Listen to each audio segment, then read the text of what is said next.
नमस्कार दादाश्री। नमस्ते।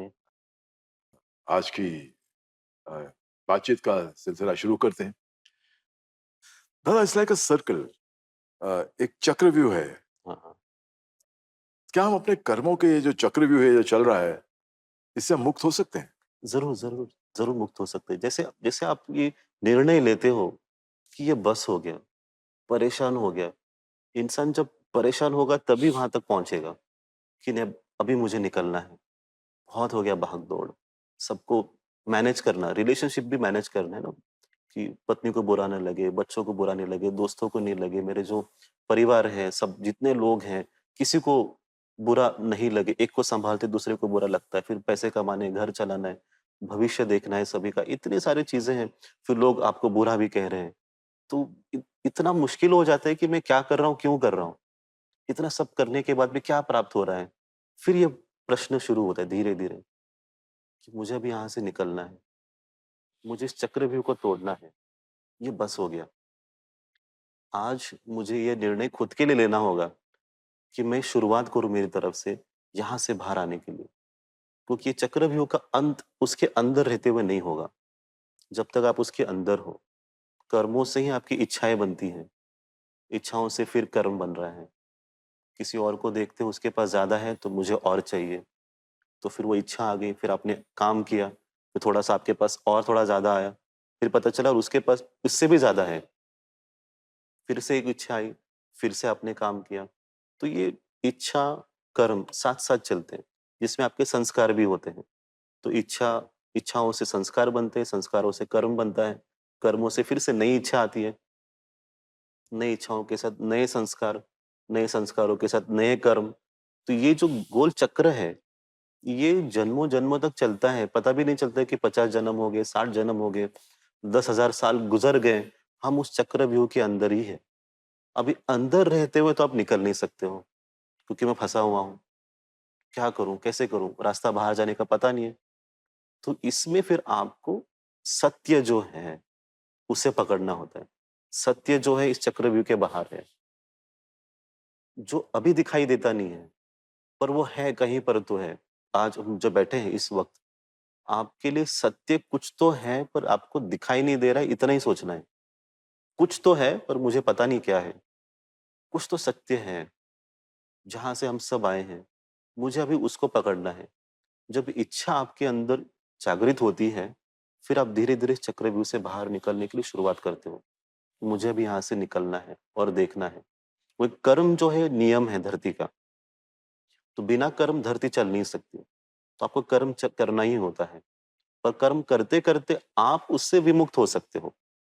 तो कर्म सिर्फ़ इस धरती पे चलेगा, काम करने के हिसाब से, लेन-देन से, पर आपके ऊपर उसका असर नहीं होगा।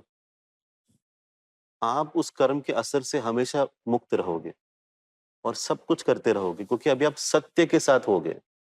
तो सत्य का रूप क्या हो सकता है? एक तो निराकार है या तो आकार है, दोनों भी हो सकते हैं, दोनों भी सही हैं। तो कुछ लोग निराकार के साथ अपना संबंध बनाते हैं, कुछ आकार के साथ। आकार मतलब ईश्वर का कोई भी रूप। तो ईश्वर के कोई भी रूप के नज़दीक आप जाते हो, तो धीरे-धीरे आप चक्रव्यूह से भी छूट रहे हो। तो जितने आप नज़दीक जाओगे अपने आराध्य के पास, उतना ही आप उस चक्रव्यूह से निकलते रहते हो। तो एक दिन ऐसे आता है कि आपको पता भी नहीं चलता कि आप उस आराध्य के अंदर पूरे मिल गए, डूब गए। आपका जो झूठी पहचान अभी तक था, वो धीरे-धीरे वो भी उसमें मर्ज हो जाता है, खत्म हो जाता है, अंत हो जाता है। तो फिर आप और आपके ईश्वर पूर्णतः एक। फिर चक्रव्यूह का आपको विचार भी नहीं आता, कर्म का विचार भी नहीं आता। तो आप सिर्फ़ एक सत्य के रूप में वहाँ पे खड़े रहते हो और लोगों का कल्याण करते हो। जैसे महात्मा करते हैं या अनेक न साईं बाबा हैं, ऐसे कई जो है वो सत्य के रूप में बैठे हैं। वो रोशनी है, जो आपके भीतर भी है। समय हमने निकाला नहीं। जैसे थोड़ी देर पहले आपने कहा, दादा हमको समय मिलता नहीं है। नहीं, नहीं, समय हम निकालते नहीं हैं। 5 मिनट भी, 10 मिनट भी, गाड़ी में बैठे हो, आँख बंद करके अपने भीतर देखो, क्या है मेरे भीतर सत्य? मैं भी अकेला हूँ। आँख बंद करके तो वैसे भी अकेले हैं, हमारे भीतर से भी ईश्वर है। तो उनको ही देखने की कोशिश, तुम कौन हो? मैं कब आया? आपने मुझे क्यों भेजा? क्या मैं फिर से अगले जन्म में फिर से इस चक्रव्यूह में पड़ने वाला हूँ? क्या आप मुझे मुक्त करने वाले हो? ये विचार आपके भीतर रोज होनी चाहिए। जो संत कहते हैं ना कि युद्ध जो है, युद्ध मेरे भीतर भी होता है, बाहर भी होता है और सबसे बड़ा युद्ध भीतर है, क्योंकि खुद को ठीक करना है, खुद को खुद से जीतना है। जहाँ पर जो गलत है, जो बुरा है, उसको आपको साइड करना है और धीरे-धीरे जो अच्छाई है, जो सत्य है, उसके साथ चलना है। तो आपको अगर इस चक्रव्यूह से बाहर निकलना है, तो यही करना होगा जो चक्रव्यूह के बाहर है, जो आपके ईश्वर, जो सत्य स्वरूप, आपका चॉइस है, आपको कैसे चलना है। जो दिल से लगता है, उस तरह से चलें। रामकृष्ण परमहंस जैसे हैं ना, उन्होंने काली माँ को देखा और रूप में देखा और रूप में डूब गए और बाद में निराकार हो गए। तो ये एक तरीका है जिसको कोई भी अनुभव कर सकता है। आप भी अनुभव कर सकते हैं, जो सुनने वाले भी कर सकते हैं। इसके लिए समय कुछ फिक्स नहीं है कि आपको 10 साल देने ही है या आपको 10 जन्म लेने ही है। आपका अगर ईश्वर से एक रिश्ता बन जाता है, संबंध बन जाता है, तो अपने आप ही वहाँ पहुँच जाते हो आप। दादा मेरे साथ भी इससे होता है। मैं जब भी शिरडी जाता हूँ हुँ, और